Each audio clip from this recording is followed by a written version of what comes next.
In this video, we're going to discuss the return of Leviathan and why it has terrifying implications for the next Mass Effect game. Keep watching to see it all. What's up, everyone? Big Dan here.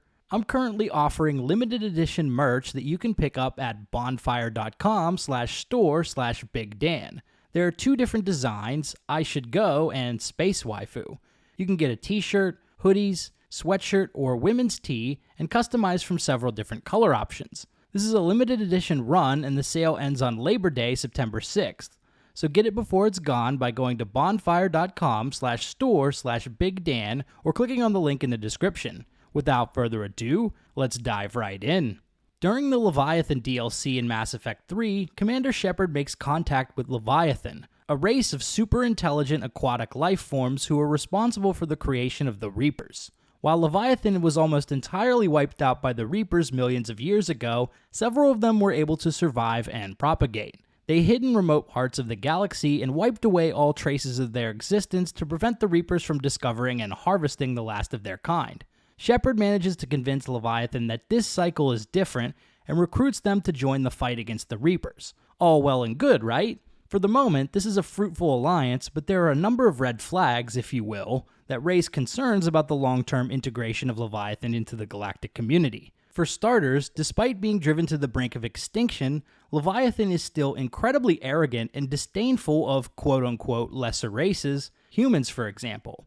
Even when Shepard convinces them to join the war, Leviathan says, "We will fight, but not for you or any lesser race."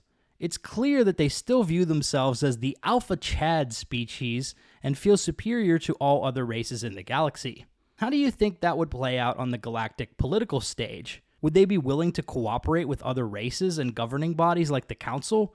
Or would they seek to do their own thing, trampling those who get in their way? It's terrifying to think about how Leviathan may act once the Reapers have been defeated. Their arrogance isn't the foremost issue either. It's their ability to dominate and control the minds of organics that truly strikes fear deep into my core. Oh, you think a resurgent Krogan is problematic? What about skyscraper-sized sea monsters who can use f***ing mind control? Throughout the DLC, we learn of Leviathan's practice of creating thrall races through a method similar to Reaper indoctrination. In this way, Leviathan was able to essentially create slaves to do their bidding, as seen in the cave paintings we encounter when rescuing Anne Bryson.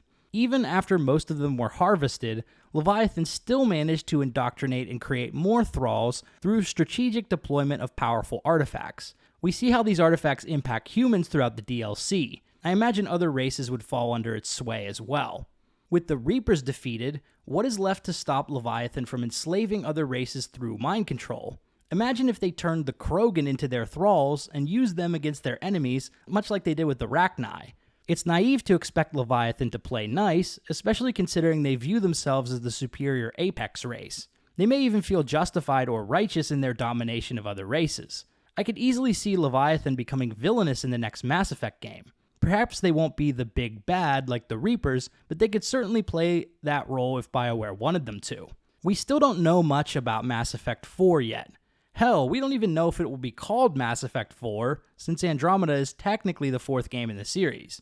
The main clue we have from the reveal trailer is Liara, who looks much older than she did in Mass Effect 3. This suggests that the next game will be set several hundred years after the Reaper War. There has also been speculation that this game will tie into Andromeda's timeline.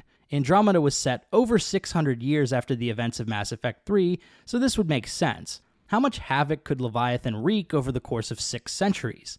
I shudder to think.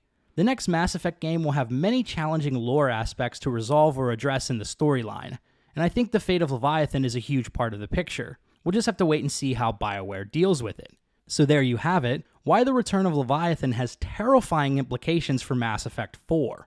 If you like this video, be sure to subscribe to Big Dan Gaming for more Mass Effect and RPG videos. And head over to bonfire.com/store/BigDan or click on the link in the description to buy the limited edition merch.